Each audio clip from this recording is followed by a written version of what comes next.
Salut à tous, coucou les papas, je parle au papa aujourd'hui. Salut les mamans aussi, en tout cas moi je m'adresse aux parents, voilà c'est ça. Donc ça c'est la deuxième partie de ma vidéo relative à nos enfants parce que l'école a commencé il y a quelques jours déjà et notre objectif pour cette année c'est que nos enfants font partie des meilleurs de leur classe ou même qu'ils soient les meilleurs de la classe. Voilà. Donc, dans la première partie de ma vidéo, j'avais donné beaucoup plus de conseils que les parents doivent faire étant à la maison par rapport aux enfants. Et dans cette partie, la deuxième partie, ça serait beaucoup plus des efforts que les parents vont toujours épauler les enfants, mais ça se fera beaucoup plus au niveau de l'école. Ça serait beaucoup plus à l'école. Voilà.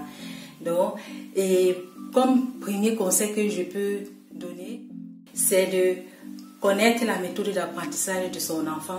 J'avais parlé ça dans la première partie. Donc, dès que vous détectez cela, c'est déjà le point de départ. Si votre enfant apprend mieux en lisant, ou bien en écoutant seulement, ou bien en recopiant. Donc là, c'est le point de départ. Si on a déjà détecté ça, c'est déjà un grand pas en avant. Et le deuxième conseil, on doit apprendre à nos enfants à savoir prendre des notes. Voilà, à prendre des notes qui sont lisibles. À marquer avec un souligneur les trucs importants, les passages qui sont importants, mais les mots clés à marquer avec des souligneurs. Et les souligneurs, il y en a pour plusieurs couleurs. Donc, et puis l'enfant peut apprendre à codifier toutes ces différentes couleurs par rapport à ce qu'il veut. Et apprendre des notes lisibles, ça c'est très important. Parce que par moment, on prend, même nous-mêmes les parents, cela m'est déjà arrivé, de faire des notes. Et après, même parce que j'ai écrit rapidement, après je n'arrive même plus à détecter ce que j'avais écrit. Je n'arrive même plus à lire ce que j'avais noté. Et tu restes là, tu ne sais plus. Tu ne te souviens plus de rien parce que tu savais que tu avais écrit. Voilà. Donc, les enfants doivent prendre des notes à l'école lisibles. Donc ça, ce sont des choses qu'on doit inculquer à l'enfant. Voilà. Et comme prochain conseil, je pense que c'est peut-être le quatrième conseil. Je ne me rappelle même plus de l'ordre que j'ai commencé. Voilà. Bref, le plus important que ce soit des conseils. Comme, disons, quatrième conseil, les enfants doivent apprendre à poser des questions à l'école. Ça, nous devons aussi inculquer ça à nos enfants. Que s'il ne comprend pas quelque chose, qu'il lève la main et il pose la question au professeur ou au maître ou bien à la maîtresse. Voilà, à l'enseignant. Il doit apprendre à poser des questions.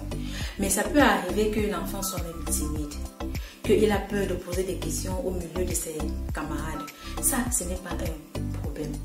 Amener seulement l'enfant à comprendre que si tu ne peux pas poser la question pendant le cours et devant tes amis, tu laisses, à la fin du cours, tu vas donc vers le professeur ou bien vers l'enseignant et tu lui poses des questions relatives au chapitre ou bien à la matière que vous venez d'étudier. Mais le plus important, c'est de poser des questions, que ce soit pendant le cours ou bien après les cours. Et comme cinquième conseil, nos enfants doivent être présents à tous les cours. C'est comme ça. Donc si on veut que l'enfant soit meilleur, si on veut que l'enfant ait des bonnes notes, l'enfant ne peut pas avoir des bonnes notes en dormant à la maison, en restant à la maison. Ce n'est pas possible. Donc l'enfant doit être présent à tous les cours. Sauf si l'enfant est malade. Entre nous les parents, on se comprend que l'enfant soit vraiment malade. Parce qu'on a des enfants là qui savent jouer avec nous. Voilà. Donc, parce que je parle comme ça, j'en ai qui nous jouent souvent des tours ici là. Oui, parce qu'il pleure souvent, il dit que quand ses amis sont malades, ils ne viennent pas à l'école. Mais quand lui il est malade, on dit qu'il part à l'école. Mais il arrive à l'école là, il joue encore même plus que ceux qui sont en santé. Donc, nous connaissons nos enfants. Ils doivent être présents à tous les cours sauf maladie ou bien rendez-vous à l'hôpital pour les vaccins, pour n'importe quoi. Mais le plus important, ils doivent être en cours. Voilà. Comme prochain conseil, je pense que c'est peut-être le 6e, je ne sais pas. Bref, comme prochain conseil, les enfants doivent apprendre tous les jours. Apprendre tous les jours. Et ils doivent même aussi essayer de prendre de l'avance sur le programme de l'école. Pas qu'on est au chapitre 1, il est déjà au chapitre 10. Non, si on est au chapitre 1, qu'ils soient au chapitre 2. Donc prendre un peu d'avance. Et aussi, on doit apprendre à nos enfants à ne pas remettre les choses au lendemain. Donc ce qu'ils peuvent faire maintenant, là, qu'ils fassent ça maintenant. Comme prochain conseil, donc, on doit faire comprendre à nos enfants qu'ils ne doivent pas déranger à l'école. Ils doivent être attentifs. Ils ne doivent pas perturber le cours. Parce que s'ils le font, ils ne vont pas comprendre ce que le professeur dit à l'école ou bien ce que l'enseignant enseigne. Donc, ils doivent être concentrés, attentifs et poser des questions. Le cas contraire, ils n'auront pas de bonnes notes. Donc ça, on doit faire comprendre à nos enfants. Comme prochain conseil, on doit habituer nos enfants à lire. Parce qu'il y a des enfants qui n'aiment pas la lecture. Et quand un enfant aime lire, ça développe sa grammaire, ça développe son orthographe.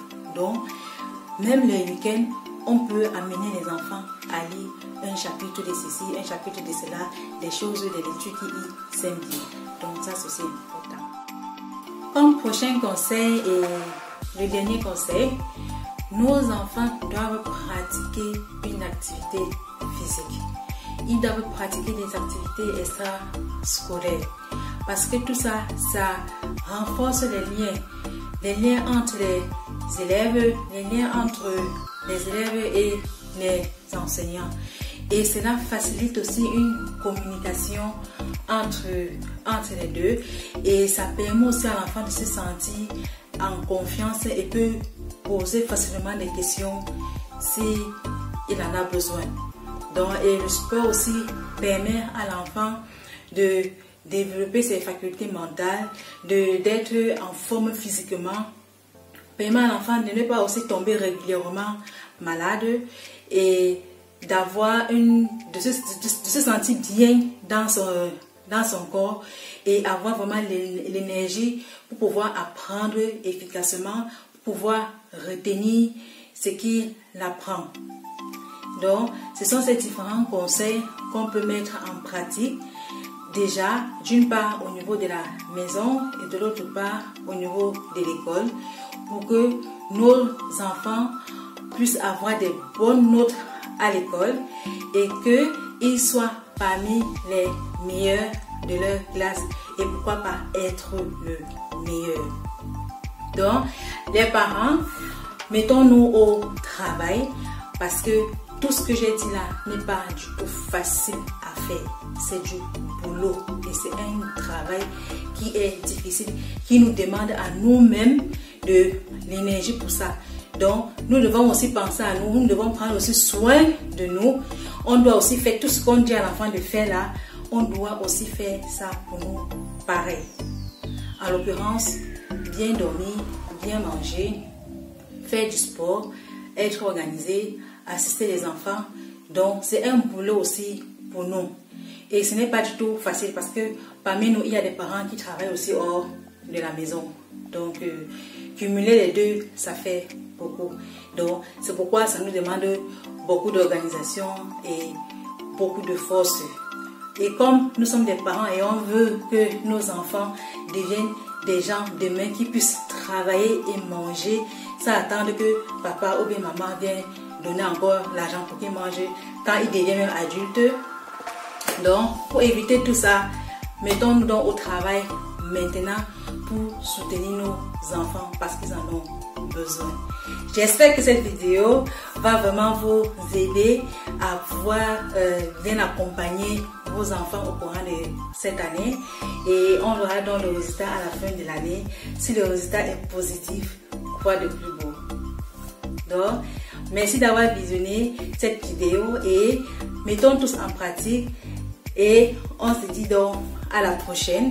Et si, celles qui voudront pourront me donner des retours. Si quelqu'un rencontre des difficultés, on se retrouve donc en commentaire et on s'entraide. Si c'est, portez-vous bien et bonne journée à vous et prenons soin de nos enfants. Ils sont notre avenir. Bisous à vous. Bye.